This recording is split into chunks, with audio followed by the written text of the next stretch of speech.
बिस्मिल्लाहिर्रहमानिर्रहीम। अस्सलाम वालेकुम नाजरीन। प्रोग्राम गैंगस्टर में मैं हूं Zafar Abbas किची, e box TV पर। नाजरीन, गैंगस्टर के इस एपिसोड में आज एक गैंगस्टर के बारे में मैं आपको बताऊंगा जो कत्ल, डकैती, अगवा बराए तावान, बैंक रॉबरी, हाउस रॉबरी और इस जैसी बेशुमार संगीन वारदातों में मुलव्विस थे। नाजरीन, ये गैंग डिस्ट्रिक्ट ओकाड़ा, गुजरांवाला, शेखुपुरा, लाहौर और कसूर के इलाके में बहुत एक्टिव था। नाजरीन, इस गैंग का नाम था जहांगीर उर्फ जहांगीरी। जहांगीर उर्फ जहांगीरी के 10 अरकान थे। 10 लोगों पर मुश्तमिल ये एक बहुत बड़ा गैंग था जिसने इन अजला में लोगों के अंदर खौफ व हरास पैदा किया हुआ था। ये वो डकैत गैंग था जिन्होंने शहर वालों का जीना हराम किया था। परस छीनना, चोरी, डकैती, राहज़नी और डकैती के दौरान ज्यादती करना, ज़ना करना, लोगों को कत्ल करना, ये इनका मंशूर था।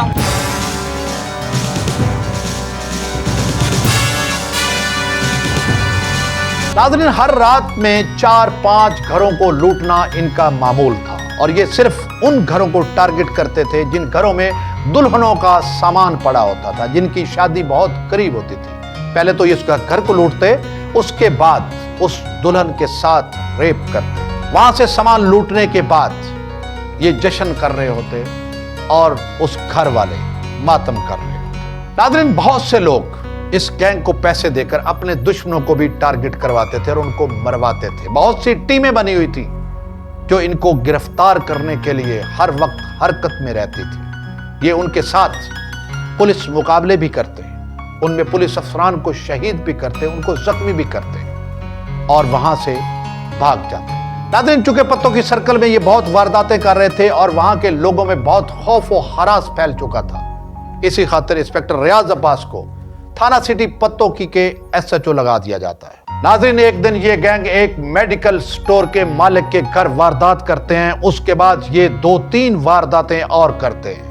वारदातें करने के बाद ये वहां से भागते हैं और इतला मिलती है इंस्पेक्टर रियाज अब्बास को। हमें भी इतला मिल गई कि ये वारदातें कर रहे हैं। मैं और अपनी नफरी लेके उनके पीछे गया।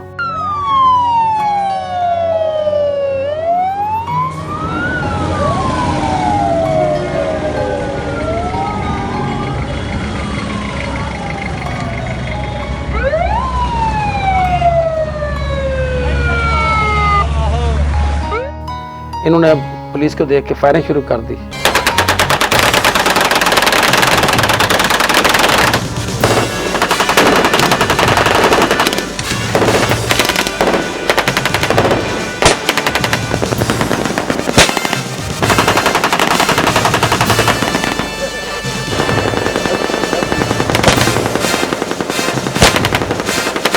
हमने भी जवाबी फायरिंग की। उस फायरिंग में जहांगीर और जहांगीरी और काशिफ और काशी ये पकड़े जाते हैं, मजरूबी हालत में होते हैं ये। और जबकि अख्तर सोनी और इसके साथ 3-4 और थे, वो सारे फरार हो जाते हैं। तो उनकी गिरफ्तारी के लिए हम मुख्तलिफ जगहों पे रेड करते हैं। जबकि काशिफ और काशी और जहांगीर को जुडिशल भिजवाते हैं शनाख्त परेड के लिए, ताकि जिन लोगों की वारदातें हैं वो इनको शनाख्त कर सकें। अख्तर सोनी के लिए मैंने मुख्तलिफ जगहों पे रेड किए। एक दिन इसराय मुगल, जो कि इसका इलाका था अपना ही, वहाँ पे रेड करने गया तो इसका वालिद मिला मुझे। आज मुझे वो उसके वालिद की एक बात याद आ गई, तो वो मुझे एक साइड पे ले गया। मुझे कहता, आप ऐसा जो पत्तों की? हमने कहा जी हाँ जी। कहते, मैंने आपसे एक बात करनी है। मैंने सोचा कि ये कोई उसका रिलीफ लेना चाहता होगा बेटे का। वो कहता है, बात यह है कि मैंने आपसे एक बात करनी थी। मेरा बेटा बड़ा जालिम है, बड़ा दहशत करता है, वो इतने जुल्म करता है कि लोग मुझे आके बताते हैं और मेरे अपने ज़ाती रोंगटे खड़े हो जाते हैं। और मैं हर रात उसके लिए उसकी मरने की बददुआ देकर सोता हूँ कि या अल्लाह कोई ऐसे दिन आए कि मुझे खबर मिले मेरा बेटा मर गया। तो मैं उसकी बात ये सुन के बहुत हैरान भी हुआ, परेशान भी हुआ। मैंने कहा कि बुजुर्ग, आप ये बताएं कि आप उसकी कौन सी यानी कि उसकी कौन सी वारदात या कौन सी जुल्म पे आप ज़्यादा परेशान होते? तो वो कहता कि जब इसके बारे में ये पता चलता है कि ये गैंग जाता है और मेरा बेटा होता है साथ, वही, और वो जाके मासूम बच्चियों के जिनकी शादी होनी होती है अभी, उन घरों में जाते हैं, जाके वो वारदात भी करते हैं, लूटते भी हैं, जुल्म भी करते हैं, ज़्यादती भी करते हैं, इवन कि उनके साथ रेप भी करते हैं। तो उस टाइम मैं कहता हूँ कि मुझे अल्लाह को ज़मीन मौका दे और मैं ही मर जाऊँ। तो मैं उसकी बाबे की जो बात सुन के मैंने कहा ठीक है, इंशाल्लाह मैं कोशिश करूँगा उसको गिरफ़्तार करने की। तो उस वक्त एक और उसने बात की थी कि वो इतना जालिम है, और क्योंकि आप उसकी गिरफ़्तारी के लिए कोशिश कर रहे हैं कि आपने उसका बिल्कुल इत्मीनान नहीं करना, बिल्कुल ही उसका भरोसा नहीं करना। उसने आप पे जैसे समझे कि उसने आप पे हमला कर देना, तो आपको जान का ख़तरा भी है, आपने अपनी हिफाजत ज़रूर करनी। मैंने कहा इंशाल्लाह अल्लाह ताला बेहतर करेगा, मैं अपनी करूँगा इंशाल्लाह, उसके लिए गिरफ्तारी की जो कोशिश है उसकी वो भी करूँगा।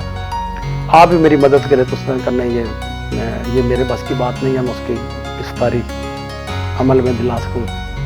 वो आपने गिरफ्तार उसको दिखा। नाजरीन, आफरीन है वैसे ऐसे बाप पर जो लोगों की इज्जतें बचाने की खातिर अपने बेटे के मरने की दुआ मांगता है। कैसे जीता होगा वो बाप जिसको पता चलता होगा कि आज उसके बेटे ने एक दुल्हन को रेप किया। कैसे सुनता होगा वो बाप जिसको पता चलता होगा कि आज उसके बेटे ने एक बेगुनाह नौजवान को मार दिया है। नाज़रीन, एक दिन इंस्पेक्टर रियाज अब्बास को एक खुफिया इतला मिलती है कि उसके इलाके में एक डेरे पर अख्तर सोनी और उसके साथी मौजूद हैं, और उन पर उनके पास काफ़ी ज़्यादा असला भी है, उनकी तादाद भी 6-7 है। तो मैंने काफ़ी नफरी और एलीट फोर्स वगैरह साथ लेकर वहाँ पे रेड किया। जब हमने डेरे को घेरे में लिया तो इन्हें इतला हो गई थी कि पुलिस हमें पकड़ने के लिए आ गई है। तो इन्होंने हमें देखते ही फायरिंग शुरू कर दी। जवाबी फायरिंग हमने भी की।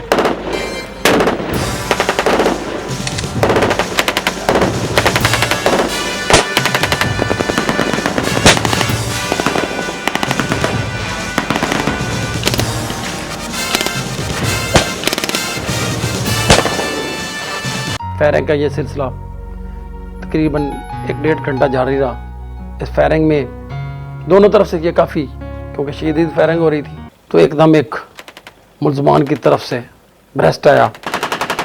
तो मेरे साथ एक जवान था, माशाल्लाह बहुत दिलेर था।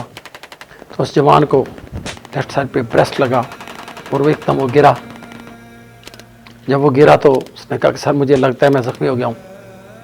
तो मैंने कहा कि हिम्मत करो, इंशाल्लाह कुछ नहीं होगा तुझे। तो उसे हमने उठा के 2 टीमें बनाई, उसे फौरी तौर पे हॉस्पिटल की तरफ रवाना किया। पत्तों की मैंने पहले फ़ोन भी कर दिया था ताकि डॉक्टर वगैरह वहाँ पे मौजूद हो। तो पत्तों की वहाँ पे भेजा तो वहाँ उन्होंने कहा कि इसके तो ऑपरेशन होने हैं, इसकी हालत नाजुक है। तो जनाब अस्पताल लाहौर के लिए भेज दिया। वहाँ पे वो उसके ऑपरेशन 4-5 ऑपरेशन हुए। ज़िंदगी और मौत की कश्मकश में वो काफ़ी दिन रहा। तो दूसरी टीम मैं था और वहाँ पे हम मुल्ज़मान की गिरफ़्तारी के लिए कोशिश करते रहे, लेकिन अंधेरा और ठिकाना ही उनका ऐसा था कि जो उनको पता था कि वो फरार होने में जो उनको मदद हो सकती थी, खुफिया ठिकाने थे, और खुफिया ठिकाने से वो निकल गया और फसलें भी थी वहाँ, काफ़ी अंधेरा था। तो वो फरार होने में उस टाइम वो कामयाब हो गया। नाज़रीन, कभी हम पुलिस के इस रुख की तरफ भी देखें कि जब हम रात को सुकून की नींद सो रहे होते हैं और वो अपनी जान हथेली पर रखकर इन गैंगस्टर के साथ पुलिस मुकाबले कर रहे होते हैं, अपनी नींदें हराम करके वो हमारी नींदों को सुकून पहुंचा रहे होते हैं। वो उन गैंगस्टर के साथ मुकाबला करके उनके साथ गोलियों की बौछार में खतरे में कूदकर हमारी जानें बचा रहे होते हैं। जहांगीरी और काशिफ काशी जो कि हमने जेल में भेजे हुए थे शनाख्त परेड के लिए, उनकी शनाख्त परेड हो गई। उन लोगों ने जिनकी उन्होंने वारदातें थी कि उन्होंने सब ने जाके उनको शनाख्त कर लिया। वो शनाख्त के बाद हमने अदालत में पेश किया, अदालत में रिमांड में लगे, रिमांड पे वो थाने आ गए। थाने के बाद तफ्तीशी अफसर उनको लेके, तफ्तीशी अफसर था मोहम्मद जहांगीर यासी, वो उनको लेके मुख्तलिफ जगहों पे जहाँ जहाँ उन्होंने वारदातें की थी, जहाँ पे कोई मर्डर किया हुआ था, जहाँ पर डकैती की हुई थी, जो हाउस रॉबरी की हुई थी, जहाँ को वैसे कोई वारदात की थी, उनकी निशानदेही के लिए, और उन्होंने कोई कहाँ पे कोई माल रखा हुआ था, माल मशरूका जो भी माल उन्होंने छीना हुआ था, वो उनकी बरामदगी के लिए वो रेड कर रहा था। तो एक रात फिर वो उनको निशानदेही पे जो उसने बताया था मुलजमान ने कि हमने फलां जगह पर जो वारदात की, उसकी निशानदेही और बरामदगी के लिए लेके वो जा रहा था। जब वो निशानदेही और बरामदगी के लिए वापस आ रहा, जी नाजरीन, तो फिर वही होता है जो अख्तर सोनी के बाप ने कहा था कि वो आप पर हमला करेगा। अख्तर सोनी हमला करता है अपने दोनों साथियों को छुड़ाने की खातिर, और वायरलेस पर इंस्पेक्टर रियाज अब्बास को इत्तला मिलती है कि अख्तर सोनी के साथ पुलिस मुकाबला हो गया। अख्तर सोनी अपने साथियों को वहां से छुड़ाता है और एक मैसेज छोड़ता है कि रियाज अब्बास को कहना कि वो मुझे गिरफ्तार करेगा, पहले मैं अपने साथी छुड़ा के लेके जा रहा हूं, पहले इन्हें गिरफ्तार करे फिर मेरे तक पहुंचे।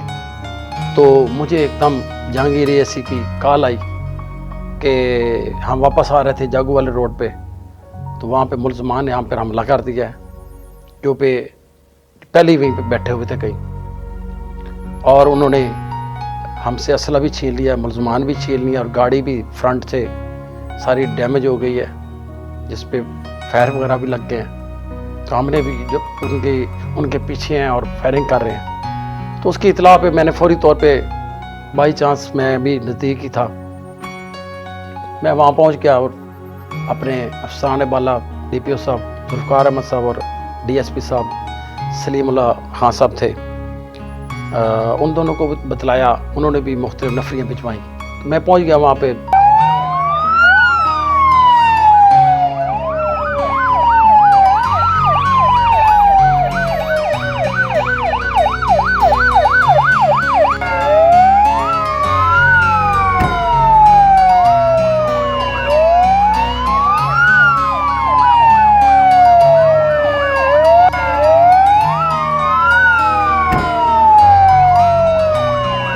देखा तो मुलजमान और हमारी तब जो टीम थी, तफ्तीशी टीम, रेडिंग टीम, उनका वो फायरिंग हो रही थी। तो मैं भी पहुंच गया, हमने फिर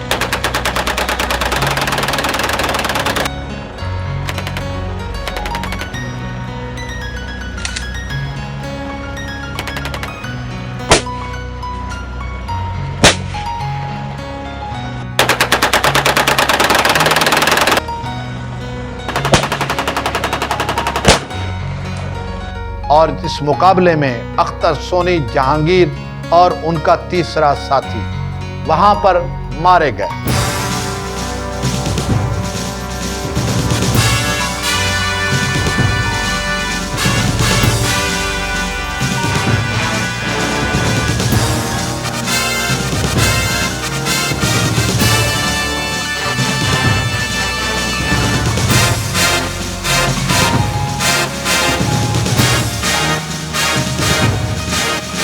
नाजरीन, चूंकि ये मुकाबला 2-3 घंटे जारी रहा, उस वक्त वहां की आवाम जो नजदीक देहातों में रहते थे वो भी पहुंच गए, मीडिया भी पहुंच गया। पतोकी से खबर देंगे जहां पर साथियों को छुड़ाने के लिए 6 डाकुओं का थाना सिटी पुलिस पर हमला।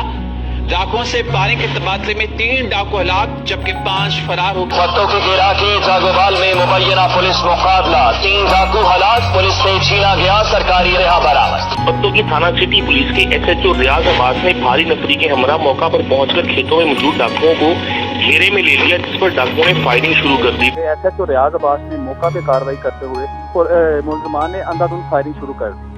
काशिफ और अख्तर और सोनी मौका पे जाँ भाग हो गए। पुलिस और डाकुओं के दरमियान शदीद फायरिंग का तबादला हुआ।